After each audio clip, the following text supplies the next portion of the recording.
पहला परिचय। छलकते हुए मदिरा के पात्र को चित्रलेखा के मुख से लगाते हुए बीजगुप्त ने कहा, चित्रलेखा, जानती हो जीवन का सुख क्या है?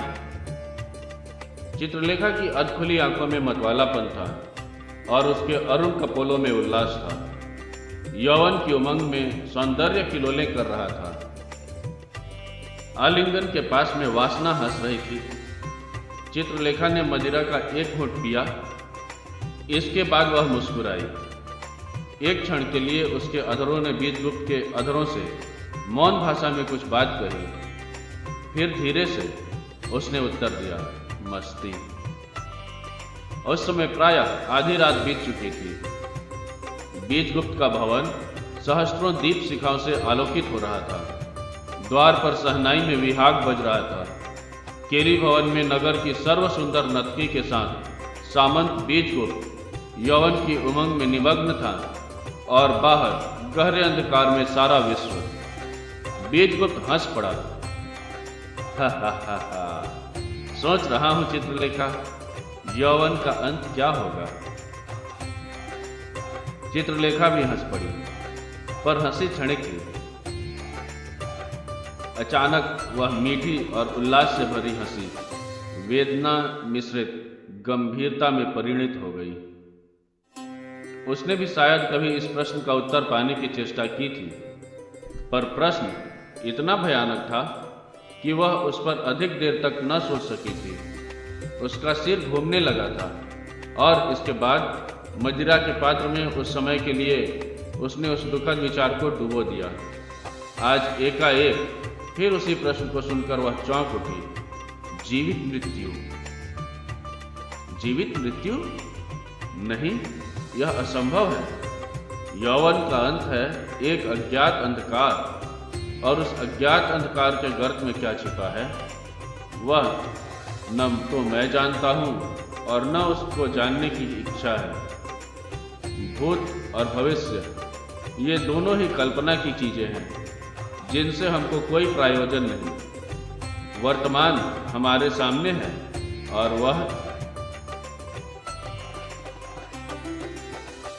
बीजगुप्त रुक गया। शायद वह आगे के शब्दों को ढूंढने लगा था। और वह उल्लास विलास है, संसार का सारा सुख है, यौवन का सार है। चित्रलेखा ने हंसते हुए वाक्य पूरा किया। बीजगुप्त ने चित्रलेखा को आलिंगन के पास में लेकर कहा, तुम मेरी मादकता हो। चित्रलेखा ने उत्तर दिया, और तुम मेरे उन्माद हो। चित्रलेखा वेश्या न थी, वह केवल रतकी थी। पाटलिपुत्र की असाधारण सुंदर नर्तकी का वेश्यावृत्ति स्वीकार न करना, यह बात स्वयं ही असाधारण थी, पर उसके कारण थे और उन कारणों का उसके गत जीवन से गहरा संबंध था। चित्रलेखा ब्राह्मण विधवा थी। वह विधवा उस समय हुई थी जिस समय उसकी अवस्था 18 वर्ष की थी। विधवा हो जाने के बाद संयम उसका नियम हो गया था, पर बात वैसे ही अधिक दिनों तक न रह सकी। एक दिन उसके जीवन में कृष्णादित्य ने प्रवेश किया। कृष्णादित्य क्षत्रिय और शूद्र का वर्ण संकर पुत्र था। कृष्णादित्य एक सुंदर नवयुवक था और उसकी सुंदरता में एक विशेष प्रकार का आकर्षण था। कृष्णादित्य ने विधवा चित्रलेखा की तपस्या भंग कर दी। सुंदरी चित्रलेखा का दबा हुआ यौवन विकसित हो गया। विराग का तेज उल्लास की चमक में दब गया। चित्रलेखा के जीवन का स्रोत बदल गया। कृष्णादित्य ने चित्रलेखा से शपथ ली, जब तक हम दोनों जीवित रहेंगे, हम दोनों साथ रहेंगे। कोई भी हम उन दोनों को अलग न कर सकेगा। चित्रलेखा ने कृष्णादित्य की शपथ पर विश्वास कर लिया था। इसके बाद जो होना चाहिए था वही हुआ। चित्रलेखा गर्भवती हो गई। गुप्त प्रेम संसार का प्रकट हो गया। कृष्णादित्य के पिता ने कृष्णादित्य को निकाल दिया और चित्रलेखा के पिता ने चित्रलेखा को। संपन्न पिता का पुत्र कृष्णादित्य गर्भवती सुंदरी चित्रलेखा को लेकर भिखारी की भांति जनरौ में निकल पड़ा। त्याज्य नवयुवक को समाज की भर्त्सना और अपमान असह्य हो गए। इस अपमानजनक जीवन की अपेक्षा मृत्यु उससे अधिक प्रिय लगी। रह गई चित्रलेखा। उसे एक नर्तकी ने अपने यहाँ आश्रय दिया। चित्रलेखा को एक पुत्र हुआ, पर उत्पन्न होने के साथ ही वह संसार को भी छोड़ गया।